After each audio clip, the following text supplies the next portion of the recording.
Don't ever open the door with your heart full until you know what waits on the other side. I mean it, because some doors don't lead to answers. They lead to silence, to 7 months of wondering where your baby is, what she's eating, whether she's sleeping in a room that smells like home, or in a place that doesn't even know how she likes her hair braided.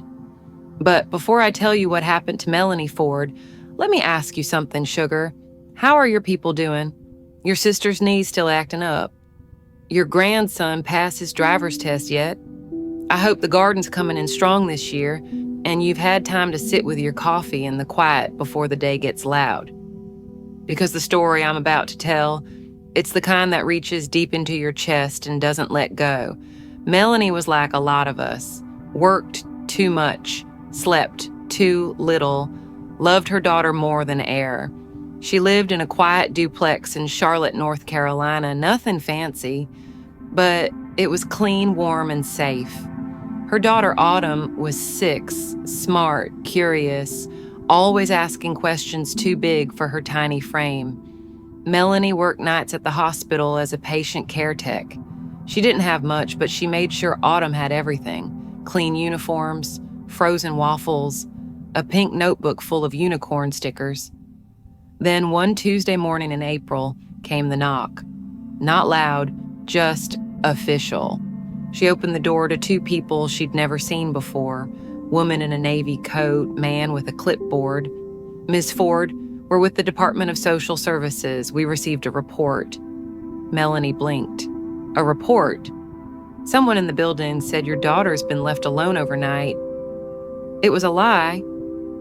Autumn stayed with Ms. Evelyn next door every shift Melanie worked, had since kindergarten. Ms. Evelyn had been like a grandmother to her, but none of that mattered, because within 18 minutes they had walked into her home, looked around without saying much, and taken Autumn. Just like that. No investigation, no warning, no emergency, no justice. Melanie didn't scream. She didn't beg. She packed a bag, put on her walking shoes, and walked straight to the county office. No one saw her that day. So she went back the next, and the next. Every day for a week, she stood in that gray lobby with its too loud clock and 2 quiet workers asking the same question. Where is my daughter? No answers, no paperwork, no updates. Then one day, she stopped showing up. People talked. She must have given up. She probably ran. Maybe she wasn't as good a mother as she looked. But what they didn't know, what nobody saw, was that Melanie Ford didn't stop fighting. She just disappeared into the system that tried to erase her. Let me leave you with this. What would you do if someone stole your child with a clipboard and a shrug? Would you walk into every office? Would you scream? Would you vanish? Or would you burn the whole damn thing down to get her back?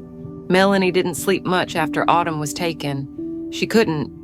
Every time she closed her eyes, she saw her baby reaching back over a stranger's shoulder, lips trembling, whispering, "Mama." So she did the only thing a mother could do with fire in her veins. She walked. The first stop was the DSS office. She waited 4 hours behind a thick pane of bulletproof glass while a receptionist tapped her nails on the desk. "We can't disclose that information, ma'am. That's under review." Review of what? Her life? Melanie handed over every document she had: pay stubs, utility bills, letters from Autumn's teacher, even the text messages between her and Ms. Evelyn confirming Autumn's care every night. "We'll be in touch." They weren't. She tried legal aid, underfunded, overworked, kind voices with tired eyes. "We can't assign counsel unless there's a formal case number." She didn't have one because there had been no hearing, no investigation, no charges. Just an empty room where her daughter used to sleep. She filed complaints. She walked into 6 different offices over the next 10 days: family court, juvenile court, the ombudsman, the mayor's liaison office, a nonprofit in a church basement, even the damn post office, just in case. She knocked on doors people didn't even know existed, and every time, the answer was the same: That's not our department. You'll need to follow the chain of process. Try again next week. We're sorry." But they weren't sorry, they were tired. And Melanie Ford was just one more Black mother whose name they never intended to remember. On day 17, Ms. Evelyn tried to file a statement, a notarized document saying Autumn was never alone, that the report was false, malicious, likely from a neighbor with a long-running grudge. But the worker at the counter barely looked up. "We don't take walk-ins." By day 24, Melanie's skin looked thinner.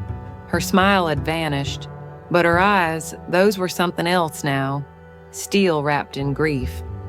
She started walking the perimeter of the foster agency building every evening, just in case Autumn was inside. She never saw her, but she stayed anyway. People began to whisper, "She's losing it. She's turning into one of those women. I heard she sleeps on benches now." She didn't.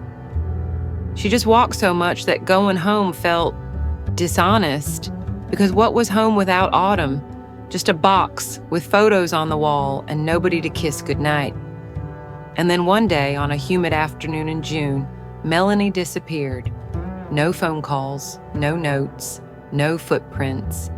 Only one neighbor remembered seeing her last. He said she was holding a folder. He said she looked like she'd finally found something. But no one asked him what it was. Let me ask you, if the system swallowed your name, your voice, your baby, would you keep fighting? Would you burn out? Or would you burn everything down? Melanie Ford made her choice, but no one would know what it was. For 7 long months, they didn't file a missing persons report, not at first, because when a Black woman goes quiet, the system doesn't call it urgent. It calls it expected. Maybe she's hiding. Maybe she's guilty. Maybe she ran. It was Ms. Evelyn who made the call, 3 weeks after Melanie disappeared. She marched into the precinct with Melanie's photo, tears in her eyes and fury in her voice. "Y'all let them take her baby with no cause, and now you've let her vanish too. If she looked like somebody's yoga instructor, you'd be putting her face on the news." They filed the report, slowly, reluctantly. Age? 36. Last known location? Every office in this city that doesn't listen to Black women. Meanwhile, Autumn was still gone, placed into temporary emergency foster care. That's what they called it. What it really was a cage with a mattress and a rotating cast of caretakers who didn't know the scent of her hair, or how she hated ketchup, or that she cried when the house got too quiet. She stopped talking after week 4, stopped asking for her mama after week 7. A caseworker, young, fresh out of school, still believed in the system, noticed something strange in the file. No photos of injuries, no teacher complaints, no documented signs of neglect, just an anonymous report from a neighbor who'd already filed noise complaints, who once muttered that Autumn shouldn't be raised by someone like that. But the case had been fast-tracked, signed by a supervisor with a history of cutting corners when the mothers were Black, poor, or both. The worker flagged the file for review. It was denied. No reason given. She tried again. Denied. The 3rd time, her supervisor pulled her aside. "You want to build a career, don't make waves." Back in the community, people whispered louder now. "She's probably dead. I bet she snapped. I bet she gave up." But Evelyn didn't believe that, because mothers don't give up. They fight even when it's stupid, even when it's hopeless, even when the fight takes them to the edge of the map. And quietly, beneath all the judgment, something else was growing. A question. Where do you go when no one will help you?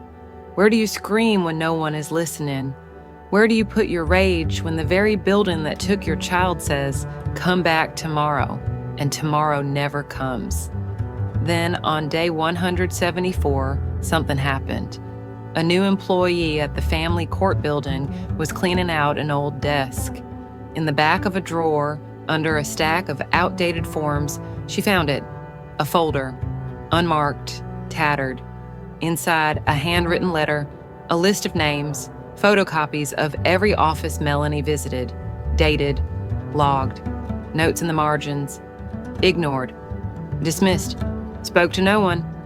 At the bottom of the last page, a single line in blue pen. If you're reading this, I'm still looking for her. The employee brought it to her supervisor. The supervisor told her to shred it. She didn't. She took it home, she Googled the name, Melanie Ford, and that's when the truth began to surface. But let me ask you, how many stories stay buried in drawers? How many cries for help get paper-clipped and forgotten? And if justice depends on the right person finding the right drawer, what does that say about the world we live in? Day 211. 7 months after Melanie Ford vanished, she walked into the Charlotte DSS main office, barefoot, no coat, no phone. A folder clutched to her chest wrapped in a plastic grocery bag. The security guard dropped his coffee. "Ma'am, are you—" She didn't answer, just walked past the metal detector, straight through the lobby, and into the heart of the building that had eaten her whole. Her hair was matted, her hands were blistered, but her eyes, sharp, clear, unforgiving. She asked for a supervisor by name, the one who'd signed the emergency removal order. When the woman came out, Melanie didn't flinch. "I want my child back. I have copies of every form I filed, every visit I made, every person who ignored me. And if you don't give me my daughter, I will walk into every news station in this city naked if I have to, because shame don't scare me anymore. But silence almost killed me." They didn't know what to do. No one expected her to come back, and they sure didn't expect her to come back with receipts. Later, people asked where she'd been. She never told the full story, but fragments came out, abandoned buildings, shelter basements, small towns with locked doors. She followed rumor after rumor, thinking she heard Autumn's laugh in a passing car, saw her hair in a crowd at a Walmart. She survived on trail mix, gas station coffee, and something deeper. A rage soaked in love, because the world had taken her baby, and the world was going to give her back. The court set a hearing. The judge, a younger Latina woman with a reputation for straight talk, reviewed the original complaint. She frowned. "There's no record of proper investigation. I see no physical evidence of neglect. The neighbor has since moved, no forwarding address. Why wasn't this dismissed within 48 hours? No one had an answer, because the truth was simple. They took Autumn because they could, and they never expected her mother to fight like this," Melanie testified, voice steady. She didn't cry, she didn't shout. She told them where she walked, what she ate, how she begged, documented, and waited. Then she said something no one in that courtroom forgot. "You took her because I was poor, not because I was unfit. And if poverty is a crime, then lock up the damn country, but don't call it protection." The judge ordered an immediate reunification hearing. The state fought it, claimed protocol, paperwork, delays. But this time, the community was watching. Local news picked it up. Civil rights groups stepped in. People started holding signs outside DSS. "Where's Autumn? Melanie didn't give up. Why did you?" 7 days later, Melanie stood outside a small foster home. A social worker opened the door. A little girl came running out. No cameras, no speeches, just two arms that had waited too long to close around each other. Autumn whispered, "Mama." Melanie knelt, holding her tighter than breath. "I told you I'd find you, didn't I? And now, let me ask you, if it were your child, your only joy, and they vanished into paperwork and indifference, what would you become to get them back?" Melanie became the storm they didn't prepare for. Autumn was home, but Melanie Ford was not done. Because once you've walked 7 months in silence, once you've eaten shame for breakfast and grief for dinner, you don't just come back for your child, you come back for blood. She started with a simple post on Facebook. No hashtags, no filters, just a photo of her and Autumn reunited, and beneath it, they took her. No investigation, no hearing, no apology. But I came back anyway, and I'm not leaving quiet. It was shared 14,000 times in 48 hours. Messages poured in. Women, mothers, grandparents, stories, screenshots, court orders, tears. They said I left him alone. He was with my sister.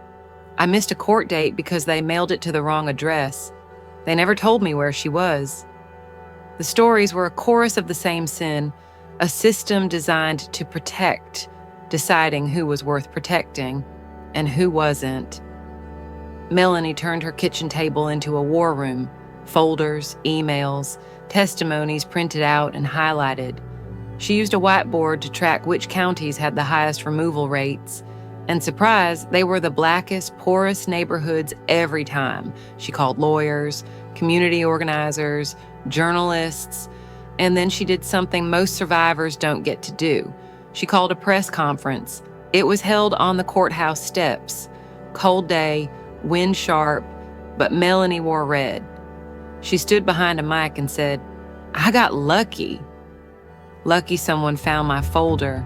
Lucky my child wasn't trafficked, abused, or lost in the system forever. But justice should never depend on luck. This isn't about just me and Autumn. This is about every mother they disappeared with policy and ink. Every grandmother they ignored. Every baby crying for a voice that couldn't find them."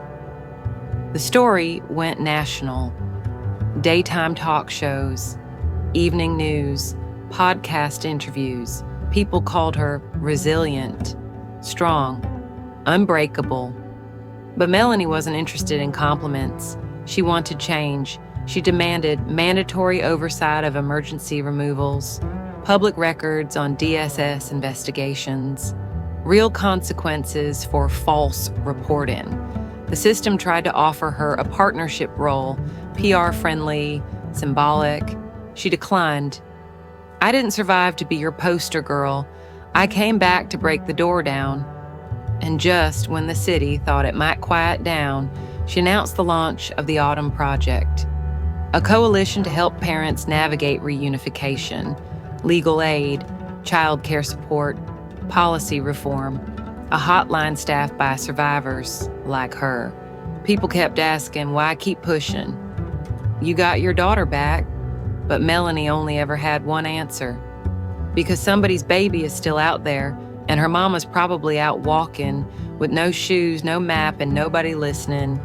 So now I ask you, when the system finally breaks your heart, do you just tape it back up and go home? Or do you build something better out of the pieces? Melanie Ford didn't go home, she built the fire. It happened quietly, no press, no lawyers, no speeches, just a grocery store on a Wednesday afternoon, a half-empty cart, a child's hand tugging gently at her mother's shirt. And then, the voice. Melanie. She turned, standing 3 feet away, clutching a bag of russet potatoes like a shield, was Karen Whitmore, former neighbor, retired nurse, the woman who filed the false report. For a split second, everything froze. Autumn's soft humming in the cereal aisle, the faint buzz of fluorescent lights, the thunder in Melanie's chest. She hadn't seen Karen since the day DSS knocked on her door. And now here she was, lips tight, eyes darting, hands shaking like she expected judgment, or worse. Melanie didn't yell, didn't lunge, didn't cause a scene. She took one step forward, looked the woman in the eye, and said, "Why?" Karen blinked, swallowed. I thought, I didn't know if she was okay. I heard things. I thought I should say something." "You didn't knock on my door." Karen stammered. "I didn't mean for them to take her." "But they did." Melanie's voice never rose, but it hit like a freight train. For 7 months, she was gone. I walked into every building in this city until my feet bled. Because of you. And you slept in your bed like nothing happened. Karen looked down. Tears welled. "I didn't know what they'd do." Melanie leaned in just slightly. Then maybe you shouldn't have said anything at all. She didn't scream. She didn't call her names. She just turned back to her daughter, gently placed an arm around her, and walked away. Because forgiveness was an ode, and peace doesn't always mean softness. That night, Melanie wrote in her journal, "I thought facing her would give me closure, but it didn't. Because closure implies something is closed, and this will never be. Not for me, not for any mother who lost time she can't get back." Word got around. People asked why she didn't press charges. She answered simply, the system that believed her lie would protect her from the truth. And she was right. Karen never faced charges, just shame, and the weight of being the name behind the knock. Let me ask you, if you came face to face with the person who unraveled your life, could you look them in the eye and walk away with your soul intact? Melanie did, because survival had taught her something louder than revenge. Power is not always what you do. Sometimes it's what you refuse to become. Autumn was 8 now, older in the eyes, quieter in the mornings. She still clung to Melanie's arm when they walked into new rooms, still looked over her shoulder before she laughed in public, still asked every now and then with a tremble in her voice, "You're not going to leave, right?" And Melanie always said the same thing, "Never." Not for a second, but trauma isn't a ghost you can chase out with love alone. One night, as Melanie folded laundry, Autumn climbed into the chair across from her. Small voice, big question. "Mama, why did they take me?" Melanie froze. She looked at her daughter, her baby, and saw the fear still hiding behind those long lashes. She sat down slow. Because someone lied, and the people who were supposed to check that lie didn't care enough to find the truth. Autumn blinked.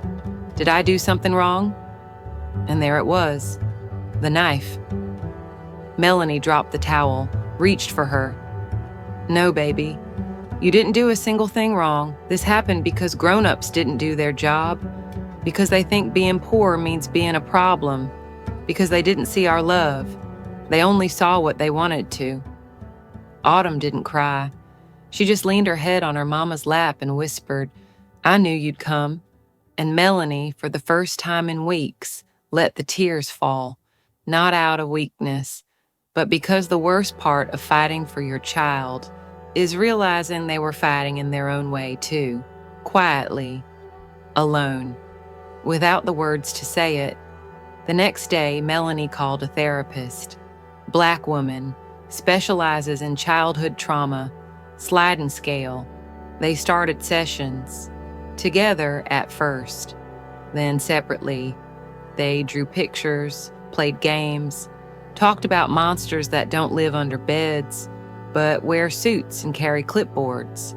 Melanie also started a support circle for mothers. Every Thursday night, church basement, folding chairs, and dollar store cookies.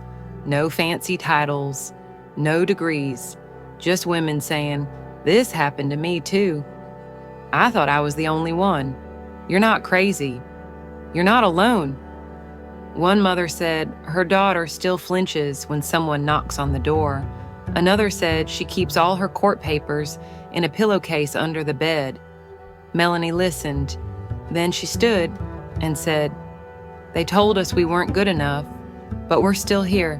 Still loving, still raising kings and queens in systems built to break us." And they clapped, not politely, not lightly. They clapped like warriors laying down armor for one blessed minute. Let me ask you this. What do you say when your child asks a question you can't fix with kisses or bedtime stories? What do you do when the pain doesn't fade? It just grows smarter? Melanie answered the only way she knew how. With truth, with tenderness, and with the fire of a mother who never stopped walking. The call started after her third podcast interview. Producers, publishers, activists with platforms the size of skyscrapers. Everyone wanted a piece of Melanie Ford, the mother who fought the system and won. "We want you on our panel. Have you considered writing a memoir?" There's interest from Netflix, documentary style, maybe even a series.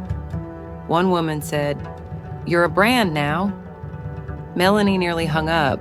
She wasn't ungrateful.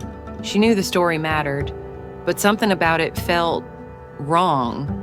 Because every time they praised her courage, they forgot to mention how many doors she had to slam open alone, how many nights she ate canned peaches in a borrowed coat, how many times she screamed into phones that never called back. Clarice, her lawyer friend, tried to explain it. People love a comeback. They don't always love the cause. But that spotlight, it can fund the fight. Melanie nodded, thought about it. She even sat for a screen test, lights hot on her skin, a makeup artist brushing foundation over the scar on her jaw. From that night, she slipped outside a locked shelter. The director asked her to smile more. She never came back. Instead, she sat with Autumn on the front porch, watching her play with sidewalk chalk. Wrote down her thoughts in a beat-up composition book, not for publishers, not for ratings, but for Autumn. So one day, when they try to rewrite what happened, you'll know how it really felt, how it really smelled, how loud the silence got. Still, she couldn't escape all of it. One national show wouldn't take no for an answer. Big audience, big reach. They offered to fly her and Autumn out. First class, hotel, hair, and wardrobe. They said the word empowerment 7 times. Melanie said yes, but only on one condition. "I'm not there to cry. I'm not there to inspire. I'm there to indict." They agreed until the morning of the taping. The host opened with, "We are so honored to have a survivor with us today." Melanie looked straight into the camera and said, "Stop calling me a survivor. I was a mother before. I was a mother during. I am a mother now. Your system tried to erase me. I didn't survive. I refused to disappear." Silence, then applause. But she didn't wait for the segment break. She walked off set, took her daughter's hand, and never looked back. Later, when asked why she turned down the big contract, the magazine cover, the speaking tour, Melanie answered, "Because you don't fix a broken house by painting the porch. You go inside and rip up the floorboards." Let me ask you this. If the world offered you a microphone, would you speak what they wanted to hear? Or the truth they're too scared to say? Melanie chose the truth, and it cost her fame. But it gave her something stronger, legacy. Autumn was 10 the first time she told her story out loud. It was for a school project, My Life's Biggest Lesson. Most kids wrote about scraped knees and basketball games. Autumn stood up in front of her 5th grade class with braids down her back and a voice steady as stone. She said, "They took me away because someone lied. My mama didn't do anything wrong. She looked for me even when nobody helped her, and she found me. That's what love means." Her teacher cried. Her classmates clapped. And Melanie, who was waiting outside the classroom with juice boxes, heard every word. She didn't walk in. She stayed in the hallway, hand to her chest, heart too full for language. Because this was it. The whole damn point. Later that night, Autumn asked, "Do you think it'll happen again? To other kids?" Melanie didn't lie. "Yes, baby, unless we keep fighting." Autumn thought about that, then said, "Can I help?" That summer, they built a youth program under the Autumn Project. Storytelling, peer support, know your rights sessions for kids as young as 7. Because Autumn believed what Melanie had once written in her journal, children can be brave too, especially the ones who've had to be. One day, a little girl named Zaire came into the program. She was quiet, didn't smile much, kept her drawings turned face down. Autumn sat beside her, no pressure. Later, Zaire whispered, "My mama's trying to get me back." But the judge don't listen. Autumn took her hand. Mine didn't either at first, but you don't stop trying just because they don't hear you the first time. Melanie watched her daughter that day and realized something gut deep. You can protect a child with your body, but to protect their future, you have to give them tools you never had. Autumn was learning, leading, becoming not just a survivor, but a seed. The media came back around, wanted a mother-daughter interview. Melanie said no. Autumn agreed. Instead, they published a blog post together, just a title, no fancy bio. We are still here and we're not quiet anymore. It was shared by more than 50,000 people in a week. One woman commented, "I thought my daughter was too young to understand. Now I know she's just waiting for me to speak. And now I ask you, what are we planting in our daughters when we show them silence is survival? What if we raised them to know they can speak, that they should speak, even when the world flinches? Because Autumn didn't just survive what happened. She turned it into language, and language becomes law when enough of us write it. You'd think it would end with peace, with ribbons and resolutions, but real life doesn't close with curtain calls. It lingers, it loops back, it knocks again. 3 years after Melanie got Autumn back, she stood at a city hall forum. No cameras, just folding chairs and warm coffee. She listened as a young mother, barely 20, told a familiar story. "They said I left him alone, but I was working a shift at the diner. My neighbor was watching him. They didn't even check." Melanie didn't interrupt. She just handed her a pen when the girl finished. "Write it down, every detail. They don't believe emotion, but they can't ignore paper." Outside, Autumn waited, taller now, reading a book on her phone. When Melanie got in the car, she asked, "You ever wish it hadn't happened?" Melanie didn't answer right away. She thought about the bruises, the folders, the missing shoes, the empty rooms. Then she thought about that courtroom, that porch hug, that little girl who wouldn't stop drawing chalk hearts on every sidewalk they passed. "No," she said. "I just wish it hadn't happened to so many others." And that's the truth, isn't it? Justice doesn't erase pain. It just makes room for someone else to survive theirs. Today, Melanie doesn't give speeches. She builds toolkits, sits with legislators, raises money for legal fees, teaches women how to turn grief into policy. And Autumn, she's got a journal full of poems titled Things They Didn't See. She reads them aloud at youth centers, quiet, unshaken. Her mama's voice, just younger. But let me leave you with this. Melanie never got her time back. 7 months of lullabies she didn't sing, of socks she didn't fold, of first-grade stories she didn't hear. Those are gone. And no law, no apology, no check could bring them back. But what she did get, the next mother, the next daughter, the next chance. So now I ask you, no, I beg you, what system in your life have you stopped questioning just because you're tired? Just because no one listened the first time? Who in your community might be screaming with no sound, walking with no map, writing down names in notebooks that no one will read? Are you willing to hear them now? To fight with them? To refuse to let the silence win? Because Melanie Ford didn't just fight for her daughter, she fought for yours and mine, and for the woman out there still knocking on locked doors saying, "Please, someone see me." Now it's your turn. If this story hit you, don't scroll away. Like this, share it, comment. Tell me who you're fighting for. Tell me who you are. And don't forget to subscribe to the channel, Black Women, because these aren't just stories. They're truth with a pulse. And truth deserves to be loud. Melanie Ford walked through hell barefoot and built a bridge with her ashes. Will you walk across it with her?